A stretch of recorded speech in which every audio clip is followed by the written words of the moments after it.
তা তোর পড়াশোনার খবর কি? আমার আর পড়াশোনা, ভাইজান বিয়ে করার পর ভাবি তেমন পড়ালেখার খরচ দিতে চায় না। আমার কথা বাদ দে, তোর কি খবর? সেই তো ছোট্টবেলায় ক্লাস 5-এ থাকতে চলে গেলি তোর খালার বাসায়, আবার এতদিন পর গ্রামে আইলি। তা কতদিনের জন্য আইলি?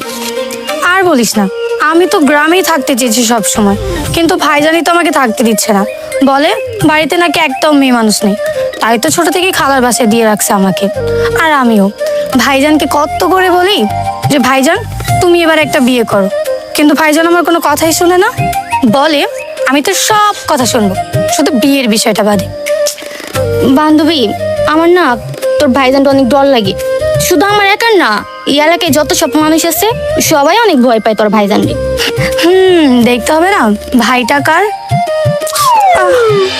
ও মাই গড সোনিয়া, আমার পায়ে কাদা লেগে গেছে, বলতো এখন কি করি? আচ্ছা বান্ধবী, তুই দাঁড়া, আমি মুছা দিতেছি। আরে না না, তোর মুছে দেওয়া লাগবে না, আমি দেখতেছি। কি করি কি করি? ও সকিনা গেছস কিনা ওই তো, ভুইলাই একটা বল আমারে, আসতেছে। আমি এখন এই, গাম দাঁড়া।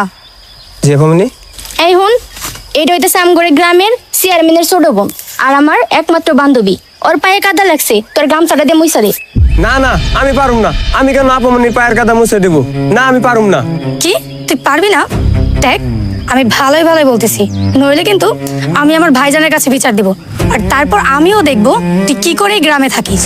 না না আপমনি, আপনি আমার নামে বিচার দিয়েন না। দেন আপনার পাঠা হয়ে দেন, আমি এখনই মুছা দিতেছি। দেখলি সোনিয়া, কিভাবে এই গরিব ছোট লোকদের দিয়ে কাজ করাইতে হয়। হ্যাঁ বান্ধবী, এই ফকিন্নির পোলা, তাড়াতাড়ি মোস। কিরে মিলন, তুই এই বড় লোকের মায়ের পায়ে হাত দিছস কেন? তুই চুপ কর বন্ধু, ওনারা বড় বড় মানুষ, ওনাদের কথা না শুনলে আমাদের বিপদ। বিপদ মানে কি এর বিপদ? উঠ কই যাচ্ছি, আরে ওঠ। কিরে সোনিয়া, এই ফকিন্নির বাচ্চাটা আবার কই থেকে আসলো? বান্ধবী, এইটা হইতাছে আমগো গ্রামের করিম মিয়ার পোলা। করিম মিয়া মারা যাবার পরে তোদের খেতে খামারে কাজ বাজ করি, এই আর কি। ও, তার মানে আমাদের গোলাম? মুখ সামলে কথা বলেন। আপনাদের কাজ করি বলে আপনাদের গোলাম হয়ে যায়নি। আপনার এত বড় সাহস হয় কি করে আমার বন্ধুকে দিয়ে আপনার পা মোছানোর? এখন যদি এই সেম কাজটা আপনার দিয়ে করানো হয় তাইলে আপনার কেমন লাগবে? কি, তোর এত বড় সাহস, তুই আমাকে দিয়ে পা মোছাবি? আজকের পর থেকে যদি আপনারা আমাদের মতো গরিবদের পিছনে লাগতে দেখি, তাইলে আপনারা যে কি অবস্থা করুম তা আমি নিজেও জানি না। এই মিলন, চল। বান্ধবী, এটা কি হইল? জানি না, আমার মাথা কাজ করতেছে না। আজকে যদি ভাইজান এর একটা বিহিত না করে, তাহলে আমি যে কি করব তা আমি নিজেও জানি না। চল এখন।